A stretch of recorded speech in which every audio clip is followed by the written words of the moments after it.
What if I told you that there was a way to kick ass, even being a chronic procrastinator?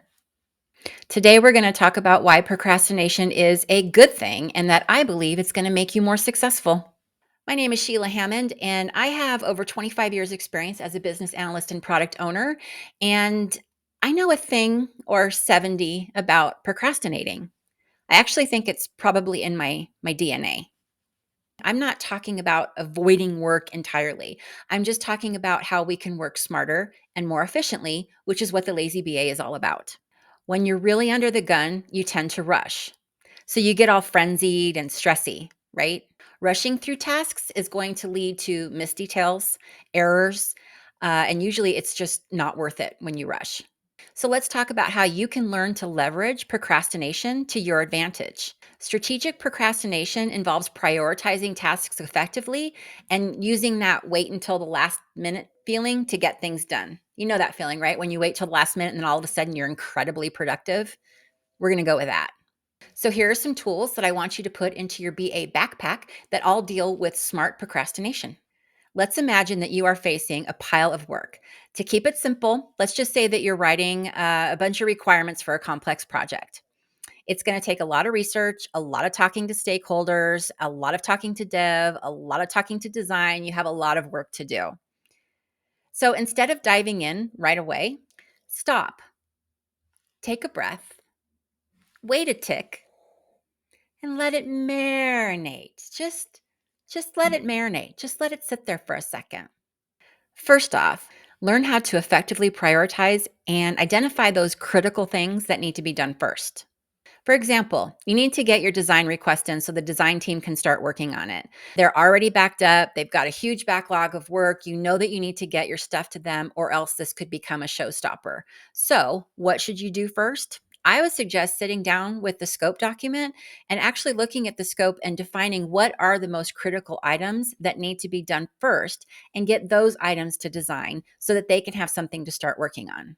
Then, once you define those critical items, put aside some dedicated time to focus on gathering requirements for just those critical areas. Then you can strategically procrastinate on the less urgent details, knowing that the design team has a solid foundation to start with. The next item in that BA backpack is schedule. Now, this is where you schedule a block of time and then you actually use it to work on your priorities. I know that that is hard to do, but you schedule that time, you make it red, you do not accept meetings, you turn off your Slack or your Teams, and you just dedicate time to working on those critical areas. No one's going to do it for you. You're going to have to set that time aside. When you set that time aside, stick to your guns and use it. Don't let yourself get distracted with other things. One thing I like to do is just like give myself little baby deadlines, just like smaller milestones within the larger project. It just keeps me focused and keeps me motivated. So, like by the end of the week, I might say, okay, I'll have my initial requirements done for design so that I can sit down with Rebecca and go over the design with her and do some brainstorming, right? So, just a little goal. I'm not saying I'm going to have them 100% completely done, but I'm just saying, okay, this is where I want to go. This is where I want to be. By the end of the week, I do need to have this meeting. If you're digging my content so far, go ahead and hit that subscribe button so you too can be a productivity ninja just like me. Have you ever heard of context switching? You probably know what it is, but you may not know that that's what the term is. But that's when you're working on something and you're very focused on it. And then somebody comes over and says, bleep, bleep, bleep, bleep. And you have to pull yourself out of that thing that you're working on and then focus on the person that's talking to you. And then when you answer their question, right? So you get your brain all caught up with what you're answering their question about. Then you have to pull yourself out of that conversation, come back over and put yourself back in the thing that you were working on, right? So that is what context switching is all about. Context switching is that mental effort it takes from moving from one task to another task. And it is a huge, huge productivity killer. So one thing that I would suggest doing is to batch your common tasks together. So that way you can increase your efficiency by not doing this context switching, right? So for example, set aside an hour to just do emails and then burn through those emails as much as you can in that hour.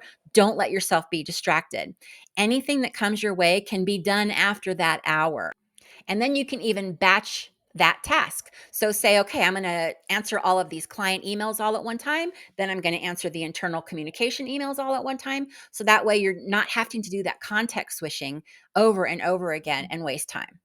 Now, this next item that I want you to put in your BA backpack might be difficult. It's difficult for a lot of people, but I strongly believe in it. I really think that it's something you should try to perfect and nurture within yourself, and that is the art of saying no. I actually did a video about this, and I put the link in the bio for you. So, decline requests to attend meetings where you're non essential. Don't address emails that aren't directly addressed to you or where you have an action item. If there's not something that you can contribute, then don't waste your valuable time. I know it feels weird to say no sometimes because it might feel like you're not being a team player or it might feel like you're being a mean person, but saying no helps keep you productive. It keeps you laser focused on what you should be working on. A focused BA is a productive BA. Seriously, check out the little video I did on this topic. It could change your life. So here's an example of when you can say no. All right. So you're working on something and someone either comes by your desk or sends you a Slack message or a Teams message. Hey, do you have time for a real quick question? Now, you know that this is not going to be a real quick question because Becky loves to chitter chat. So my suggestion would be acknowledge their question and suggest a quick follow-up email. So you would say something like, hey, I know that you've got a question. I'm super busy right now. Can you send me an email that I can look at later? And then we can talk about it later. So the last little item I want you to put in your BA backpack, and this one is also difficult, almost as difficult as saying no, but it is taking a break. I know myself, I'm horrible at it. If I didn't wear my Fitbit watch to tell me to get up and go walk around, I would just sit here all day and become melded to my chair. Ew. You need to schedule regular breaks to avoid burnout and to keep yourself productive. A short walk or just even go outside and take a deep breath just for a little mental refresh. It can actually improve focus and productivity when you return back to work. You're just taking a little micro break, gives your noggin a little rest. Basically, we are embracing breaks for maximum efficiency, not idleness. You're not being lazy if you take a break and take care of yourself. I promise. I promise. So, this leads me to how procrastination can actually unlock creativity.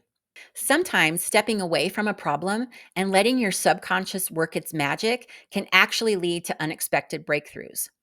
Now, I did this all the time. When I was in college, I would always wait till the last minute to do anything, papers, whatever, even in high school, same way. If I would wait till the last minute to do anything. And what I discovered is that waiting to the last minute wasn't really waiting to the last minute because during that time where I was procrastinating, I was actually kind of ruminating and marinating on the topic, even subconsciously. So it was kind of like this procrastinating with a purpose. Even though I was waiting to write that paper, I was thinking about it. So when I sat down to actually write, I had a lot of ideas. I had a structure, I had a flow. Things came to me because I was marinating. So procrastination actually helped me come up with a plan. So let me just make one thing clear. Strategic procrastination is about working smarter and more efficiently. By prioritizing tasks and prioritizing yourself, you can become a much more productive BA. I would love it if you would share your lazy BA tips in the comment section. Let's get a talk going on. I want to know what you do in order to keep your creativity up and to avoid burnout. That's all I have for you today. Lazy BA out.